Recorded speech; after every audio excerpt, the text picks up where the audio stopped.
உங்கள் தந்திவன் தொலைக்காட்சியில் தினமும் ஒரு சர்ப்ரைஸ் மாலை 6 முதல் 7 மணி வரை காணத் தவறாதீர்கள். திருவாரூர் மாவட்டம் முத்துப்பேட்டையில் இந்து முன்னணி சார்பில் விநாயகர் சிலை ஊர்வலம் கோலாகலமாக நடைபெற்றது. முதலில் அந்த காட்சிகளை பார்க்கலாம்.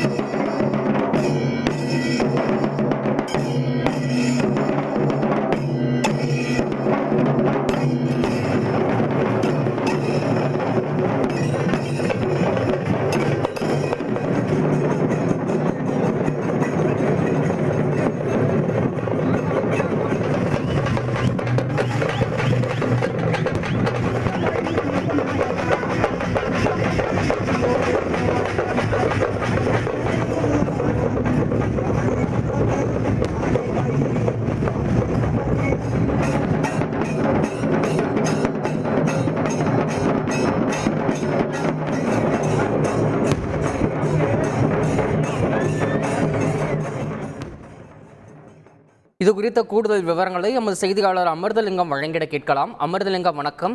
இந்த விநாயகர் சிலை ஊர்வலத்தில் எத்தனை விநாயகர் சிலைகள் எடுத்து செல்லப்படுகிறது? இதற்கான பாதுகாப்பு ஏற்பாடுகள் எந்த அளவில் செய்யப்பட்டிருக்கு? அமிர்தலிங்கம், முழு விவரம்.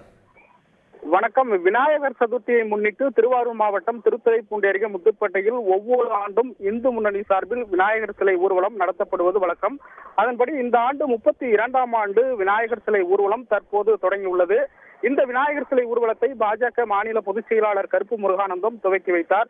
விநாயகர் ஊர்வலத்தில் உப்பூர், ஆலங்காடு, தில்லைவிளாகம் உள்ளிட்ட பல்வேறு பகுதிகளில் இருந்தும் 19 விநாயகர் சிலைகள் ஜாம்பவனடை சிவன் கோவிலுக்கு எடுத்து வரப்பட்டு அங்கிருந்து விநாயகர் ஊர்வலம் தொடங்கியுள்ளது. இந்த ஊர்வலமானது வைரவன் சோலை, ஜாம்பவனடை தர்கா, மேலக்காடு, கோரையாற்று பாலம், ஆசாத் நகர், திருத்துறைப்பூண்டி சாலை, பழைய பேருந்து நிலையம் சாலை, பட்டுக்கோட்டை சாலை, பங்களாவாசல் வழியாக செம்படவன்காடு, பாமணி ஆற்றங்கரையில் சிலைகள் கரைக்கப்பட உள்ளது. ஊர்வலத்தை முன்னிட்டு காவல்துறை சார்பில் கடந்த ஒரு வார காலமாக பல முன்னேற்பாடு பணிகள், மாவட்ட வருவாய்த்துறை சார்பிலும் பணிகள் நடைபெற்றன. மேலும் ஆங்காங்கே கண்காணிப்பு கேமராக்கள் பொருத்தப்பட்டு ஊர்வலம் செல்லும் பாதையை கண்காணிக்க ஆங்காங்கே தற்காலிக கோபுரங்கள் மற்றும் பதட்டமான சாலைகளின் இருபுறங்களிலும் தடுப்பு கம்பிகள் அமைக்கப்பட்டுள்ளது. விநாயகர் ஊர்வலத்தை முன்னிட்டு திருச்சி மண்டல ஐஜி கார்த்திகேயன் தலைமையில் விநாயகர் சிலை ஊர்வலத்தை முன்னிட்டு ஐஜி கார்த்திகேயன் தலைமையில் 3 டிஐஜிக்கள், 11 மாவட்ட எஸ்பிகள், 11 ஏடிஎஸ்பிகள் உள்ளிட்ட 3000 போலீசார் பாதுகாப்பு பணியில் ஈடுபட்டுள்ளனர். தகவல்களுக்கு நன்றி அமிர்தலிங்கம். உங்கள் தந்திவன் தொலைக்காட்சியில் தினமும் ஒரு சர்ப்ரைஸ் மாலை 6 முதல் 7 மணி வரை காணத் தவறாதீர்கள்.